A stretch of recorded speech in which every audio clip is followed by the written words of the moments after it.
जय हिंद दोस्तों, स्वागत है आप सभी का हमारे YouTube चैनल पर। सबसे पहले तो हम माफ़ी चाहते हैं कि 4-5 दिन वीडियो नहीं आ पाया। इसका कारण ये है कि घर में कुछ परेशानियां चल रही थी, जिसके वजह से वीडियो नहीं आ पाई, तो इसके लिए आप माफ़ कीजिएगा। अब आज से हमारा जो वीडियो है वो कंटिन्यू होगा और डेली वीडियो आपको दी जाएंगी, ठीक है। तो चलिए आज हम लोग इस वीडियो से शुरू करेंगे एलसीएम और एचसीएफ। ये जो टॉपिक है, ये जो चैप्टर है एलसीएम और एचसीएफ का, ये हम लोग पढ़ने वाले हैं। अच्छे से समझेंगे, बेसिक से लेकर चलेंगे, जिसका ये पहला पार्ट है। पहले पार्ट में हम पूरा बेसिक समझेंगे। जिन बच्चों को कुछ भी नहीं आता, मतलब एकदम एलसीएम एचसीएफ का कुछ भी नहीं पता है, उनको हम एकदम बेसिक से सिखाएंगे कि एलसीएम एचसीएफ क्या होता है, उसका सारा कॉन्सेप्ट प्लस साथ में ट्रिक भी बताएंगे, जिससे आप कम समय में, बहुत ही कम समय में प्रश्नों को सॉल्व कर सकते हैं और एग्ज़ाम में अपना टाइम बचत कर सकते हैं। तो चलिए शुरू करते हैं पहला पार्ट एलसीएम और एचसीएफ का। वीडियो पसंद आए तो वीडियो को लाइक कीजिएगा और हाँ, यहाँ पर वीडियो को आप पूरा देखिएगा, तभी आपको हर एक चीज़ अच्छे से समझ में आ जाएगा। बहुत ही छोटे छोटे कॉन्सेप्ट हैं, लेकिन बहुत ही महत्वपूर्ण है, इसलिए वीडियो को पूरा ध्यान से देखिएगा। तो चलिए यहाँ पर हम लोग सबसे पहले समझते हैं एलसीएम क्या होता है और एचसीएफ क्या होता है। तो सबसे पहले बात करेंगे एलसीएम की, ठीक है। सबसे पहले बात करेंगे हम लोग एलसीएम की, यानी एलसीएम क्या होता है इसको समझिए। एलसीएम का जो फुल फॉर्म होता है, यानी लसा, इसको लसा भी कहते हैं। लसा मतलब लघुत्तम समावर्त। इंग्लिश में अगर देखें तो एलसीएम मतलब होता है लीस्ट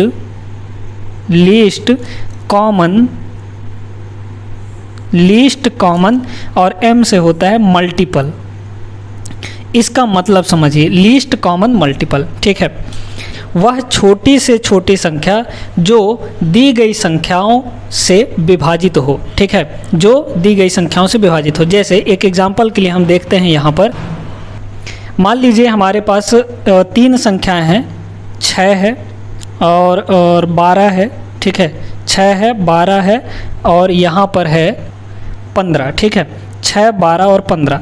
अब इनका क्या है, एलसीएम निकालना है हमको, ठीक है। तो एलसीएम वह छोटी से छोटी संख्या होती है जो इन तीनों से कट जाएगी, ठीक है। तो अगर हम देखें तो यहाँ पर जो 60 होगा वही 60 होगा, ये जो 60 है वही इन दोनों, मतलब इन तीनों से कट जाएगी। बात समझ में आया ना। तो जैसे देखिए 6 से 60 कट जा रहा है, ये 60, 12 से भी कट जाएगा, 12 पंचे 60, 15 से भी कट जाएगा। तो छोटी से छोटी संख्या यही 60 ही होगा और यही हमारा एलसीएम हो जाएगा।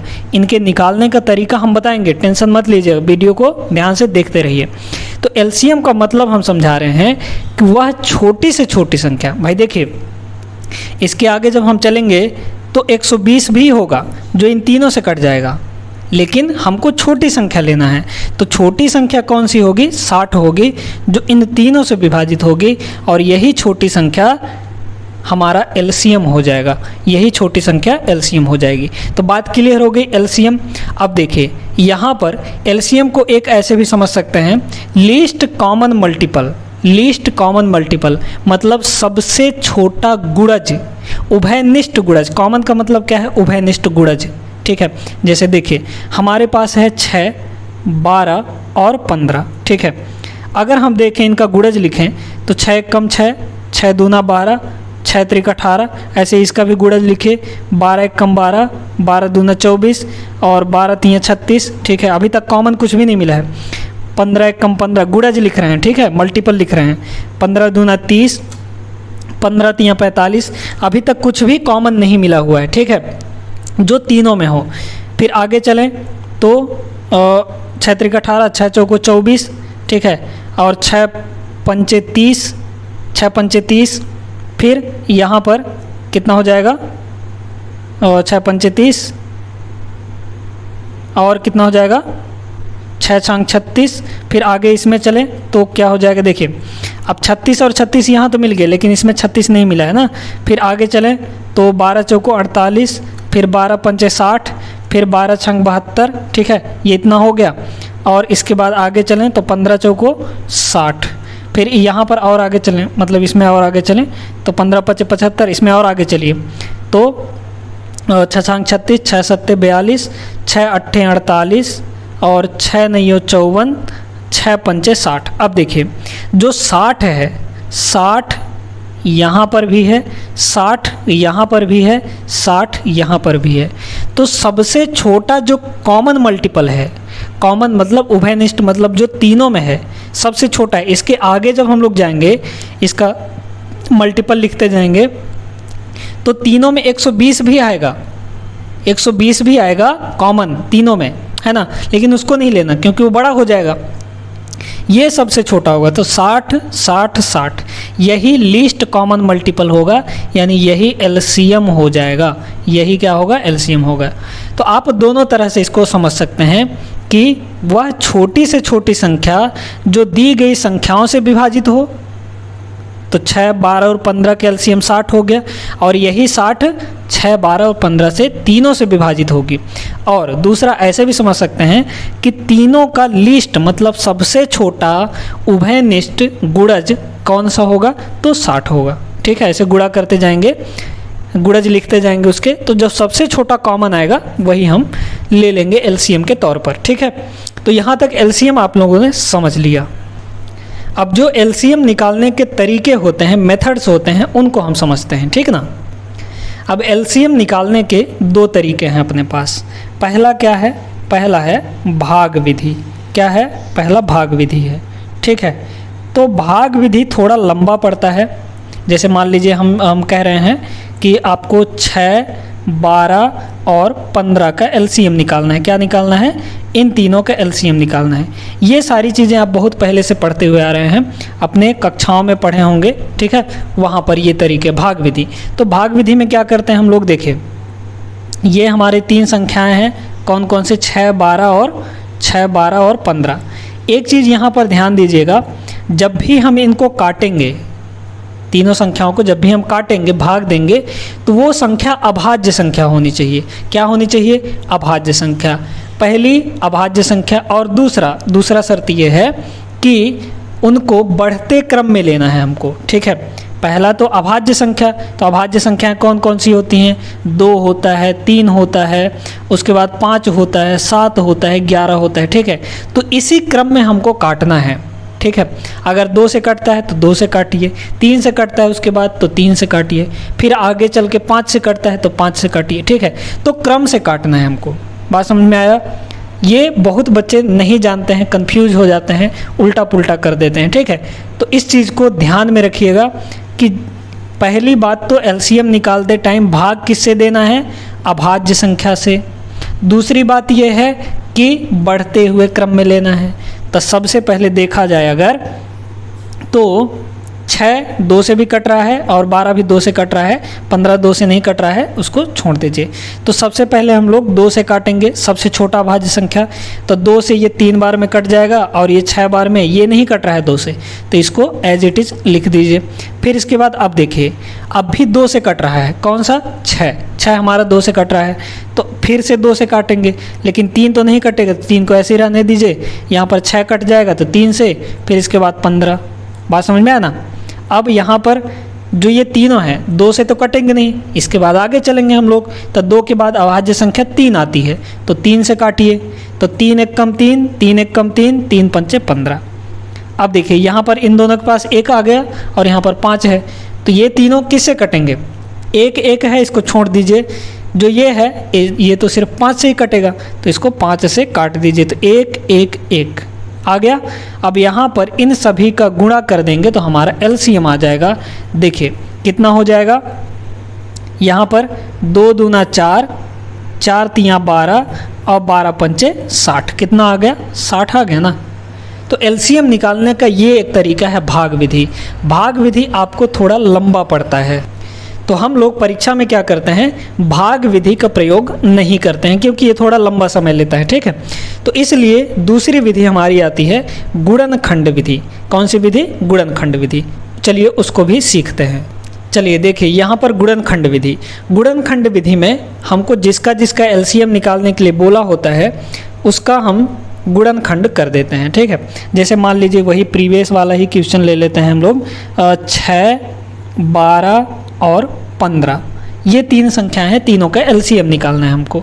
तो क्या करेंगे हम लोग, तीनों का गुणनखंड कर दीजिए यानी फैक्टर कर दीजिए। तो क्या हो जाएगा, 6 का गुणनखंड, 6 को हम क्या लिख सकते हैं 2 गुणे 3। 12 को हम लोग क्या लिख सकते हैं, 12 को हम लिख सकते हैं 2 गुणे 2 गुणे 3। ठीक है, 2 गुणे 2 गुणे 3, 2 दूना 4, 4 3 12। 15 को हम लोग क्या लिख सकते हैं 3 गुणे 3 गुणे 5, ये लिख सकते हैं ना। ठीक है, ये गुणनखंड हो गया। अब गुणनखंड को घातों के रूप में लिख दीजिए। किस रूप में, घात के रूप में। देखिए यहाँ पर 2 एक ही बार है, इसलिए 2 का घात 1 हो गया, 3 का घात 1 हो गया। इसको हम क्या लिख सकते हैं, 2 2 बार है इसलिए 2 का घात 2, और गुणे 3 एक बार है इसलिए 3 का घात 1। यहाँ पर इसको क्या लिख सकते हैं, इसको तो ऐसे ही रहने दीजिए, 3 एक बार है इसलिए 3 का घात 1, 5 का घात 1। इतना समझ में आ गया ना। अब एलसीएम में, एलसीएम इन तीनों का एलसीएम निकालना है, तो एलसीएम में हम लोग बड़ा पावर देखते हैं यानी मैक्सिमम पावर देखते हैं। तो जितना भी संख्या दिया होगा उसका बड़ा बड़ा पावर देखिए। तो जैसे देखिए 2 भी है ना, 2 भी है, गुणनखंडों में 2 है ना, तो 2 को लिख लीजिए। इन सभी के गुणनखंड में 3 भी है, 3 को ले लीजिए। 5 भी है तो 5 को भी ले लीजिए। अब इन सभी का बड़ा पावर देखिए, मतलब मैक्सिमम पावर। तो 2 का मैक्सिमम पावर क्या होगा, यहाँ पर 1 है, यहाँ पर 2 है, और इसमें तो है ही नहीं, तो मैक्सिमम पावर 2 का 2 हुआ, इसलिए मैक्सिमम पावर ले ली गुणे। अब 3 का मैक्सिमम पावर देखिए, तो 3 का सबसे बड़ा पावर, यहाँ पर भी 1 है, यहाँ पर भी 1 है, यहाँ पर भी 1 है, तो मैक्सिमम पावर 1 ही होगा, है ना। तो अधिकतम घात 1 हो गया, 3 का अधिकतम घात। फिर 5 का अधिकतम घात, यहाँ पर 1 है इसलिए 1 हो गया। बस इसको आप गुणा कर दीजिए। तो 2 का घात कितना हो जाएगा 4 गुणे 3 का घात 1 3, और 5 का घात 1 यहाँ पर 5 हो जाएगा। तो 4 3 12, 12 पंचे 60, यही हमारा एलसीएम आ गया। देखिए तो ये तरीका थोड़ा आसान है। हम गुणनखंड करेंगे, गुणनखंडों में जो मैक्सिमम पावर है, बड़ी घात है, सभी का जो भी है फैक्टर्स यहाँ पर आए हैं उनका बड़ी घात ले लीजिए यानी मैक्सिमम पावर ले लीजिए और सभी को मल्टीप्लाई कर दीजिए, हमारा एलसीएम आ जाएगा। तो उम्मीद है कि ये दोनों तरीके आपको समझ में आ गए होंगे। हम आगे चलेंगे तो जब प्रश्न करेंगे ना, वहाँ पर हम ट्रिक्स की बात करेंगे। ठीक है, इतना लंबा चौड़ा करने कौन जाएगा, इसलिए हम ट्रिक से लगाएंगे ताकि बहुत कम समय में, ये तो ज़्यादा लग गया है ना, वहाँ पर बहुत कम समय में हम लोग कर सकते हैं प्रश्नों को। चलिए अब यहाँ पर 1-2 क्वेश्चन देख लेते हैं। जैसे देखिए यहाँ पर आपके सामने एक प्रश्न है 24, 30 और 40, इसका एलसीएम निकालना है हमको। ठीक है, यानी लघुत्तम समापवर्त निकालना है। तो क्या करिए, आप यहाँ पर इनका गुणनखंड कर दीजिए। तो देखिए यहाँ पर इसका गुणनखंड क्या हो जाएगा 24 का, इसका होगा 2 गुणे 2 गुणे 2 और गुणे 3 हो जाएगा ना भाई। देखिए 2 दूना 4 दूना 8 3 24, ऐसे कर सकते हैं, आप डायरेक्टली कर सकते हैं। ठीक है, गुणनखंड प्रोसेस से करने की ज़रूरत नहीं है, आप ऐसे भी कर सकते हैं अगर छोटी संख्या है तो, बड़ी संख्या में करने की ज़रूरत होती है। यहाँ पर 30 को हम क्या लिख सकते हैं 2 गुणे 3 गुणे 5, 2 3 6, 6 पंचे 30। ठीक है, यहाँ पर 40 को हम क्या लिख सकते हैं, 40 को लिख सकते हैं 2 गुणे 2 गुणे 2 और गुणे 5, 2 दूना 4 4 दूना 8 8 पंचे 40, ये हो गया। अब सभी को घात के रूप में लिख दीजिए। तो यहाँ पर 2 का घात 3 होगा, 2 का घात कितना होगा 3 हो जाएगा, और साथ में 3 का घात 1, यहाँ पर देखिए 2 का घात 1 3 का घात 1 5 का घात 1, यहाँ पर कितना होगा 2 का घात 3 और 5 का घात 1। अब हमने एलसीएम में क्या बताया था कि सभी का मैक्सिमम पावर ले लेना है। तो क्या क्या है हमारे पास, 2 है 3 है और 5 है ना। तो सबका मैक्सिमम पावर लीजिए, सबका मैक्सिमम पावर ले लीजिए। तो 2 का मैक्सिमम पावर देखिए, 2 का पावर 3 यहाँ पर है, 1 यहाँ पर है, 3 यहाँ पर है, तो मैक्सिमम पावर कितना हुआ 3 हुआ। गुणे 3 का मैक्सिमम पावर देखिए, तो 3 का घात 1 3 का घात 1, यहाँ पर तो 3 है ही नहीं, तो 3 का मैक्सिमम पावर 1 हो गया।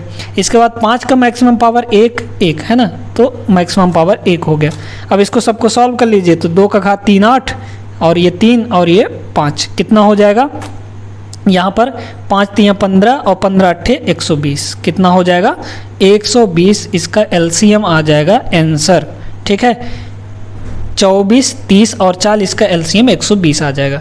तो इस तरीके से आपको निकालना है। यहाँ पर एक छोटा सा क्वेश्चन और देखते हैं हम लोग। चलिए अब देखिए यहाँ पर 25, 30 और 50 है, ठीक है। 25, 30 और 50 इसका हमको करना है, निकालना है एलसीएम, ठीक है। तो चलिए देखते हैं, निकाल देते हैं एलसीएम। कैसे निकालेंगे? गुणनखंड कर दीजिए। तो 25 को हम क्या लिख सकते हैं यहाँ पर? 5 की घात 2, 5 गुणे 5 यानी 5 का घात 2 लिख सकते हैं। इसको हम क्या लिख सकते हैं? 5 गुणे 6, है ना, 5 गुणे 6 लिख सकते हैं, ठीक है। या फिर आप ऐसे भी लिख सकते हैं 2 गुणे 3 गुणे 5, 2 3 6, 6 5 30, ठीक है। यहाँ पर 50 को हम क्या लिख सकते हैं? तो 2 गुणे 5 गुणे 5 ऐसे लिख सकते हैं, 5 दूनी 10, 10 पचे 50, ठीक है। यहाँ पर अब इसको घात के रूप में लिख दीजिए। तो यहाँ पर घात के रूप में 2 की घात 1, 3 की घात 1, 5 की घात 1, इसको घात के रूप में लिखेंगे तो 2 की घात 1 और 5 की घात 2, यानी 2 बार है 5 यहाँ पर, है ना। अब मैक्सिमम घात हमको देखना है, तो हमारे पास है क्या क्या? 2 है, 3 है और 5 है। इनका मैक्सिमम घात देखिए, तो 2 का मैक्सिमम घात यहाँ पर भी 1 है, यहाँ पर भी 1 है, यानी 2 का मैक्सिमम घात 1 हो जाएगा। 3 का मैक्सिमम घात देखिए, यहाँ पर सिर्फ 1 ही है, तो 3 का मैक्सिमम घात 1। 5 का मैक्सिमम घात यहाँ पर भी 2 है, यहाँ पर भी 2 है, तो मैक्सिमम घात 2 ही हो गया। अब इनको सॉल्व कर लीजिए, हमारे पास आंसर आ जाएगा। कितना हो गया ये? यहाँ पर ये हो गया 2 और यहाँ पर ये हो गया 3 और ये 25, ठीक है। तो 25 दूना 50, 50 तियाँ 150, कितना हो जाएगा? 150 हो जाएगा यहाँ पर 150, यही आपका आंसर हो जाएगा, ठीक है। बात क्लियर हो गई। अब यहाँ पर एक कॉन्सेप्ट और हम लोग समझते हैं। देखिए, अगर हमारे पास 2 संख्याएं हैं और उनका एलसीएम और एचसीएफ निकालने के लिए बोल रहा है, एलसीएम निकाल, अभी तो एचसीएफ के बारे में हम पढ़े ही नहीं हैं, एलसीएम निकालने के लिए बोल रहा है। तो मान लीजिए, देखिए, अगर हमारे पास 2 संख्याएं हैं, ठीक है, तो 2 संख्या मान लीजिए, एक है 12 और एक है 24, ठीक है। एक है 12 और एक है 24। अगर छोटी संख्या से बड़ी संख्या कट जाती है, छोटी संख्या से बड़ी संख्या कट जाती है, तो बड़ी संख्या एलसीएम हो जाती है। यही हमारा एलसीएम हो जाएगा। भाई 12 से 24 को काटिए तो पूरा कट जाएगा कि नहीं? कट जाएगा।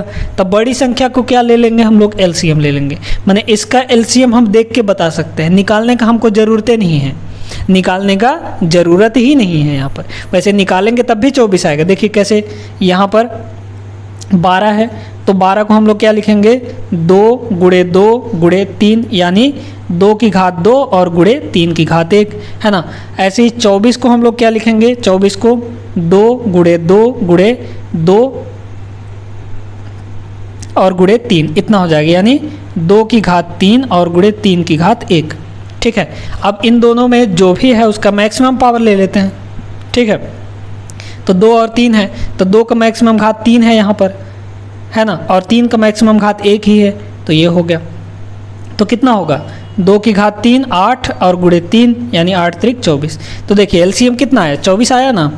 तो अगर छोटी संख्या बड़ी संख्या को काट देती है तो एलसीएम बड़ी संख्या हो जाती है। इस कॉन्सेप्ट को हमेशा ध्यान रखिएगा। अगर छोटी संख्या बड़ी संख्या को काट देती है तो बड़ी संख्या एलसीएम हो जाती है। उम्मीद है कि ये कॉन्सेप्ट आपको क्लियर हो गया होगा। ये छोटे छोटे कॉन्सेप्ट जब हम लोग क्वेश्चंस करेंगे ना, तो वहाँ पर बहुत ही काम आने वाले हैं, इसलिए बहुत ही ध्यान रखिएगा इन कॉन्सेप्ट को। छोटे छोटे हैं लेकिन इम्पॉर्टेंट हैं। आगे चलते हैं हम लोग। यहाँ पर एलसीएम के बारे में हर एक चीज़ समझ लिया, अब हम लोग चलते हैं एचसीएफ के बारे में समझते हैं। उसका पूरा परिभाषा हो गया, कॉन्सेप्ट हो गया, हर एक चीज़। चलिए यहाँ पर देखते हैं हम लोग एचसीएफ को समझते हैं। यानी एचसीएफ क्या होता है? संख्याएं हैं, संख्याओं का एचसीएफ। एचसीएफ का फुल फॉर्म होता है हाईएस्ट कॉमन फैक्टर, महत्तम समापवर्त। अगर हिंदी में कहें तो महत्तम समापवर्त। हाईएस्ट कॉमन फैक्टर का मतलब ये है कि फैक्टर का मतलब हो गया गुणनखंड, ठीक है। कॉमन का मतलब हो गया उभयनिष्ठ और हाईएस्ट का मतलब सबसे बड़ी। तो सबसे बड़ी उभयनिष्ठ गुणनखंड क्या है? जो भी संख्याएं दी गई हैं उनमें सबसे बड़ी उभयनिष्ठ का मतलब जो सब में हो और गुणनखंड कौन सी है, वही हमारा HCF होता है। तो अगर इसको एक और वे में देखा जाए तो क्या होगा इसका परिभाषा, बड़ी से बड़ी वह संख्या जो दी गई संख्याओं को विभाजित करे। ठीक है, बड़ा सा बड़ा वह संख्या देखना है हमको जो दी गई संख्याओं को विभाजित कर दे। LCM में हमने क्या देखा था कि छोटी से छोटी वह संख्या जो दी गई संख्याओं से विभाजित हो जाए, को विभाजित करे नहीं, से विभाजित हो जाए। यहाँ पर क्या है, संख्याओं को विभाजित करे। ठीक है, यहाँ पर अभी डिफरेंस बताएंगे हम दोनों का, तो आपको एकदम आसानी से क्लियर हो जाएगा। देखिए अब थोड़ा इसको समझ लेते हैं। बड़ी से बड़ी संख्या जो दी गई संख्याओं को विभाजित करे। देखिए मान लीजिए हमारे पास 3 संख्याएं हैं। ठीक है, 3 संख्याएं हैं। यहीं पर अगर हम देखें तो मान लीजिए 24 है, ठीक है, 30 है और 40 है। ठीक है, ये 3 संख्याएं, इनका हमको HCF निकालना है। तो क्या बोला है, हाईएस्ट कॉमन फैक्टर।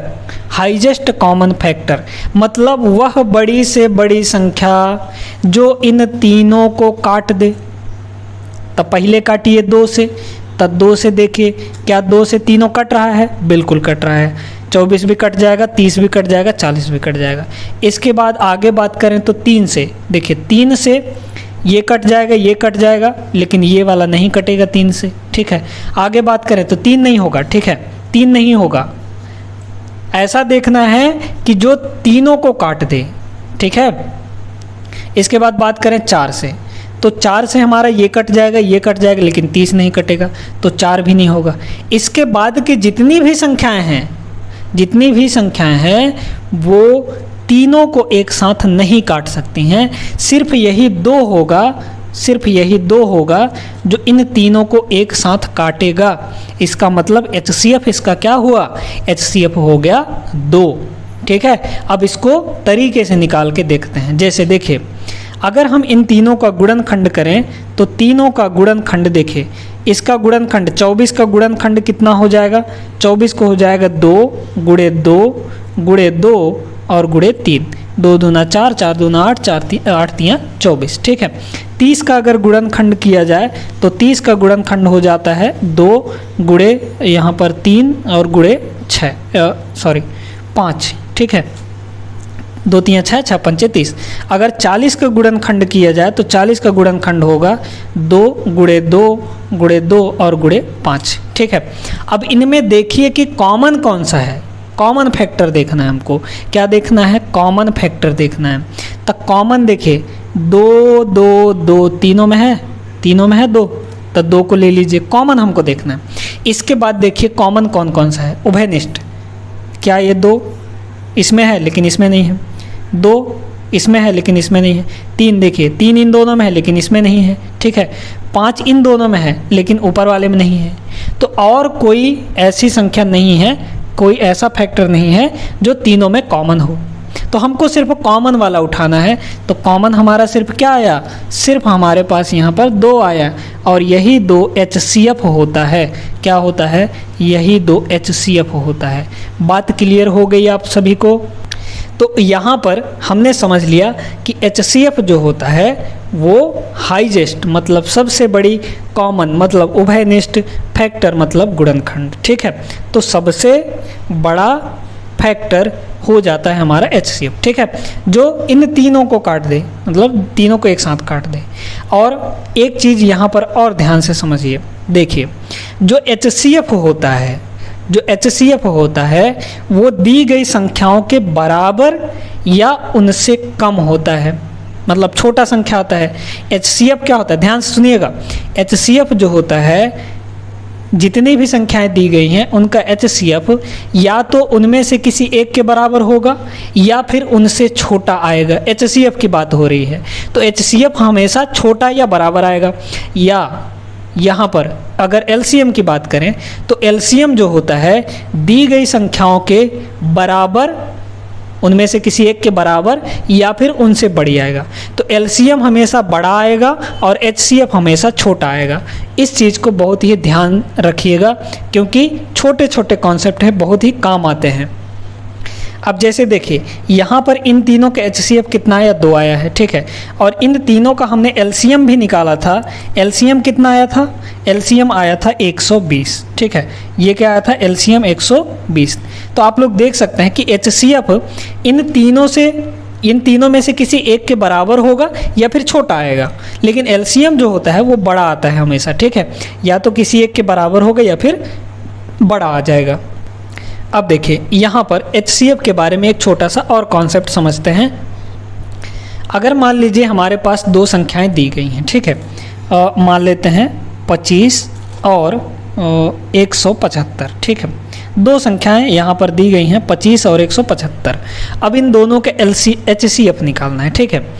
तो यहाँ पर HCF निकालेंगे तो हमारा 25 आएगा। इसको आप ऐसे भी समझ सकते हैं कि जब छोटी संख्या बड़ी संख्या को काट दे तो छोटी संख्या HCF बन जाती है। क्या बन जाती है? HCF। ये बहुत ही छोटे छोटे चीज़ हैं, इनको ध्यान में रखिएगा। ये आपके बहुत ही टाइम बचाने वाले क्वेश्चन मतलब कॉन्सेप्ट हैं, ठीक है। तो इन कॉन्सेप्ट से आप अपना टाइम बचा सकते हैं। अगर आप इसका HCF निकालेंगे तो बहुत टाइम लगेगा, ठीक है, टाइम लग जाएगा उसमें। लेकिन आपको पता है कि छोटी संख्या अगर बड़ी संख्या को काट देती है, विभाजित कर देती है। भाई देखिए 175 जो है 25 से कट जाएगा, है ना। 25 सत्ते 175 होता है, कट गया पूरी तरह से। तो जो छोटी संख्या है वो HCF बन जाएगी। और यहीं पर हमने क्या बताया था कि जो LCM होता है, अगर छोटी संख्या बड़ी संख्या को काट दे तो बड़ी संख्या LCM बन जाती है। यहाँ पर LCM जो होगा वो 175 आ जाएगा। तो ये कॉन्सेप्ट ध्यान में रखिएगा। अगर छोटी संख्या बड़ी को काट देती है तो छोटी संख्या HCF और बड़ी संख्या LCM होती है। ये है हमारा, ठीक है। तो उम्मीद है कि यहाँ तक आपको हर एक चीज़ अच्छे से क्लियर हो गया होगा। अब LCM और HCF का एक बहुत ही महत्वपूर्ण रूल, वो नियम आपके जो क्वेश्चन हैं उसमें बहुत ही ज़्यादा पूछा जाता है, ठीक है। उस नियम का उपयोग करके हम बहुत सारे सवाल करते हैं, ठीक है। ऐसे सवाल हम करवाएंगे अपने अगले पार्ट्स में, है ना। ये इसका बहुत पार्ट होने वाला है। तो हर एक पार्ट में हर एक तरह का क्वेश्चन हम लोग कवर करने वाले हैं यहाँ पर। तो हर एक पार्ट आप लोग अच्छे से देखिएगा। पहला पार्ट तो यहाँ पर बेसिक है ना। तो चलिए वो रूल समझते हैं। वो रूल क्या है? देखिए, अगर हमारे पास 2 संख्याएँ हैं, मान लीजिए कोई 2 संख्याएँ हैं A और B, ठीक है, A और B। यहाँ पर अगर हमारे पास 2 संख्या हैं, कोई भी 2 संख्या, मान लीजिए यहाँ पर 3 है और 3 नहीं 4 ले लीजिए, और यहाँ पर हम कह रहे हैं 18, ठीक है। 4 और 18 ले लेते हैं हम लोग। 2 संख्याएं हैं A और B, 4 और 18। तो कॉन्सेप्ट ये कहता है कि दोनों संख्याओं का गुणा इन दोनों के LCM HCF के गुणा के बराबर होता है।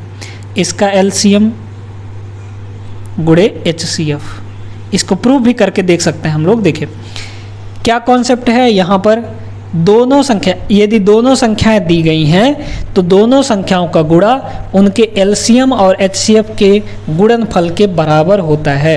ये हमेशा ध्यान में रखिएगा, ये बहुत ही जगह उपयोग में आने वाला है हमको, ठीक है।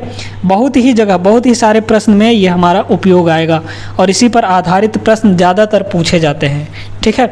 तो इसको कॉन्सेप्ट को ध्यान में रखें। अब देखिए ये होता कैसे, देखें हमारे पास 2 संख्याएं कौन कौन सी, 4 और 18 है। तो 4 गुणे 18 करिए, है ना, बराबर, देखिए ध्यान से देखते जाइएगा। 4 गुणे 18 कितना आया? 18, 18 दूना 36, ठीक है। 18 चौको 72, ठीक है। कितना हो गया? 18 चौको 72। अब 4 और 18 के LCM भी निकालिए और HCF भी निकालिए। तो देखिए कितना हो जाएगा? 4 और 18, है ना, 4 और 18।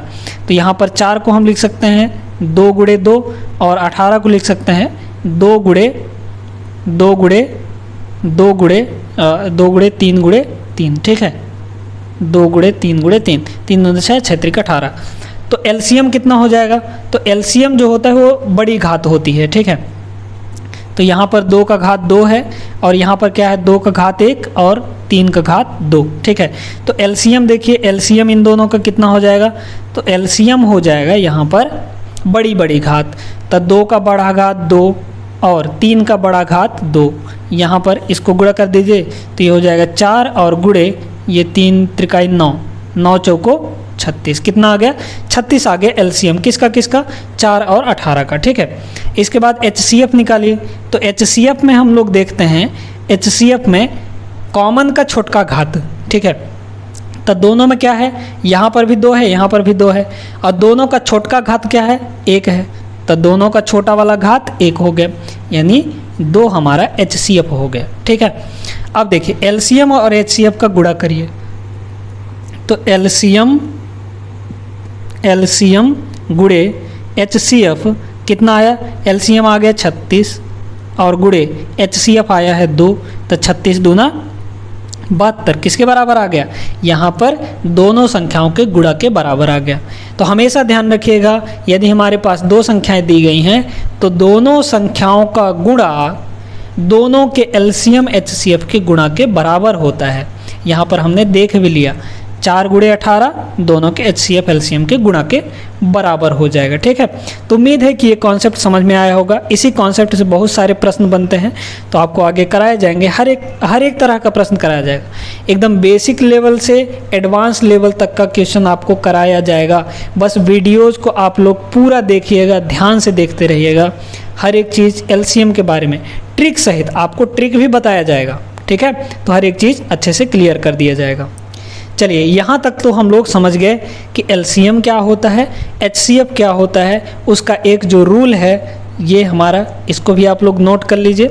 ठीक है, अब आगे हम लोग चलते हैं कि यदि हमको संख्याएं दे दी गई फ्रैक्शन के रूप में, भिन्न के रूप में या परिमेय संख्याओं के रूप में, तब हम उनका LCM और HCF कैसे निकालेंगे, इस चीज़ को समझते हैं। चलिए देखिए, यहाँ पर अगर हमको संख्याएं दी गई हैं भिन्न के रूप में यानी बटे के रूप में दी गई हैं, तो आपको क्या करना है, अगर LCM निकालना है तो अंश का LCM निकालिए और हर का HCF निकाल दीजिए।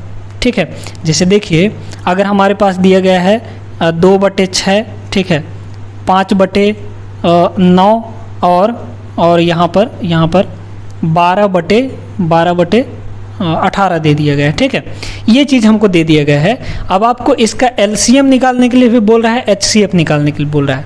तो अगर आपको LCM निकालना है तो LCM निकालने के लिए क्या करेंगे, ऊपर वालों का देखिए अंश क्या है 2, 5 और 12, तो 2, 5, 12 का अगर LCM बोल रहा है तो ऊपर में LCM निकालेंगे और बटे में उसका उल्टा HCF निकाल देंगे।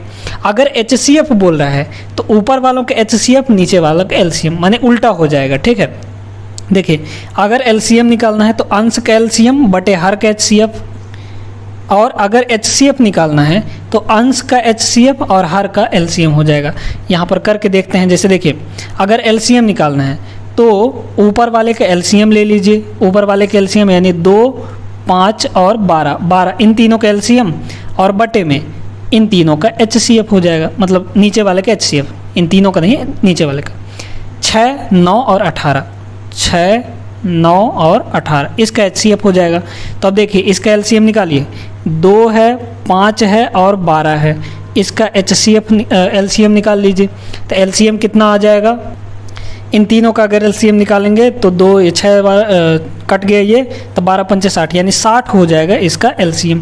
ठीक है, 2, 5 और 12 का LCM 60 हो जाएगा। अब करके भी देख सकते हैं, ऐसा नहीं है, 60 आ गया तो ऊपर में हो गया 60 और बटे में इन तीनों का HCF। देखिए जैसे 6 दिया है, 9 दिया है और 18 दिया है, तो 6 से देखिए ये कितना हो जाएगा, इन तीनों का HCF। 6 को हम लोग लिख सकते हैं कितना, 2 गुणे 3, और इसको लिख सकते हैं 3 गुणे 3, और इसको लिख सकते हैं 18 को हम लोग लिख सकते हैं 2 गुणे 3 की घात 2, यानी 9 दूना 18, इतना हो गया। अब देखिए बड़ा घात, तीनों में जो हो उसका बड़ा घात ले लीजिए। तब कॉमन कौन सा हो जाएगा, देखिए बड़ा घात, सॉरी HCF निकालना है ना, तो HCF में हमको छोटा घात लेना है। ठीक है, तो छोटा घात देखिए 3, 3, 3 तीनों में है, और 3 का छोटा घात 1 यहाँ पर है, 1 यहाँ पर है, तो छोटा घात 1 हो गया, यानी 3 जो हो जाएगा इसका HCF हो जाएगा। कितना होगा, 3 इसका HCF हो जाएगा। तब 20, 3, 60 यहाँ पर इसका आंसर आ गया। बात क्लियर हो गई। तो इन तीनों का, ये जो तीन यहाँ पर भिन्न दिख रहे हैं, इन तीनों भिन्न का जो LCM निकल कर आएगा वो 20 आएगा। कितना आएगा, 20 आ जाएगा। ठीक है, तो यहाँ तक आपको क्लियर हो गया। अगर HCF निकालना है आपको तो क्या करेंगे, ऊपर वाले के HCF ने ले लीजिए और नीचे वाले का LCM ले लीजिए, बस यही आपको करना है। तो उम्मीद है कि सारा कॉन्सेप्ट सब कुछ आपको यहाँ पर क्लियर हो गया होगा। अब हम लोग अगले पार्ट से अपना क्वेश्चन करना शुरू करेंगे, हर एक तरह के क्वेश्चन करेंगे, उसमें भी कॉन्सेप्ट बताएंगे, आपको ट्रिक बताया जाएगा। ठीक है, तो आज की इस वीडियो में बस इतना ही। और जो ये 3-4 दिन वीडियो नहीं आ पाया है उसके लिए हम फिर से दिल से माफ़ी मांग रहे हैं, क्योंकि घर में परेशानियां थी कुछ, उसकी वजह से हम वीडियो नहीं डाल पाए थे। अब वीडियो रेगुलरली आएंगे, आप लोग देखते रहिए, इस चैनल को सपोर्ट कीजिए और मिलेंगे नेक्स्ट वीडियो में। अगर ये वीडियो अच्छी लगी हो तो वीडियो को लाइक कर दीजिए, साथ में चैनल को सब्सक्राइब कर लीजिए। चलिए फिर मिलते हैं नेक्स्ट वीडियो में, तब तक आप लोग अपना ख्याल रखिए। जय हिंद।